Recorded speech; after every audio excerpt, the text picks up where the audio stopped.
राम राम शेतकरी बंधूंनो, शेतकरी पुत्र यूट्यूब चॅनल मध्ये आपले सर्वांचे स्वागत आहे। नोव्हेंबर मध्ये 2023 मध्ये अवेळी पाऊस व गारपीट यामुळे झालेल्या व त्यापुढील कालावधीत अवेळी पाऊस व गारपीट व इतर नैसर्गिक आपत्तीमुळे होणाऱ्या शेती पिकाच्या नुकसानीकरिता राज्य आपत्तीचे अनुदान देण्यासाठी एक जी.आर. काढण्यात आला आहे।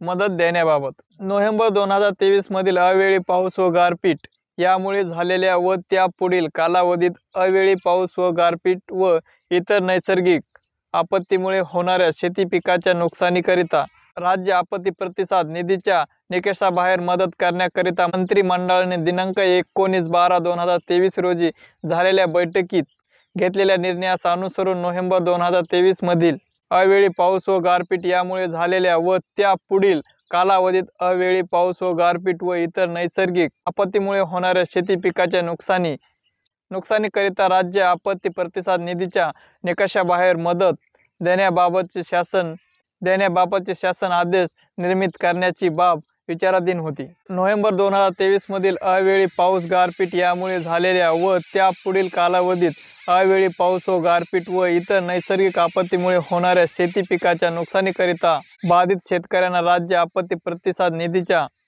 निकषाबाहेर मदत करण्याकरिता खालीलप्रमाणे वाढीव दराचे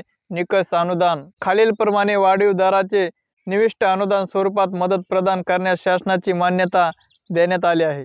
प्रचलित दर SDRF निकष कसे आहेत ते पाहणार आहोत। जिरायत पिकाच्या नुकसानीसाठी मदत ₹8,500 प्रति हेक्टर आणि 2 हेक्टर पर्यंत मर्यादा आहे।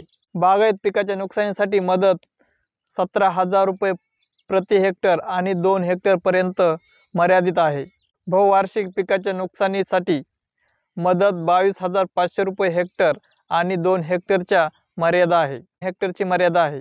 पण महाराष्ट्रातील सरकारने मदतीचे वाढीव दर जाहीर केले आहेत। जिरायत पिकाच्या नुकसानीसाठी मदत ₹13,600 प्रति हेक्टर आणि 3 हेक्टर पर्यंत मर्यादा वाढवण्यात आली आहे। तसेच बागायत पिकाच्या नुकसानीसाठी मदत 27,000 प्रति हेक्टर आणि 3 हेक्टर पर्यंत मर्यादा वाढवण्यात आली आहे। तसेच बहुवार्षिक पिकाच्या नुकसानीसाठी मदत ₹36,000 प्रति हेक्टर आणि 3 हेक्टर पर्यंत मर्यादा वाढवण्यात आली आहे। राज्य आपत्ती प्रतिसाद निधीमधील विहित निकषाव्यतिरिक्त अथवा दरापेक्षा अधिक दराने देण्यात येणाऱ्या मदतीची रक्कम वरील प्रमाणे दर्शवण्यात आल्याप्रमाणे राज्य शासनाच्या निधीतून देण्यात येणार आहे।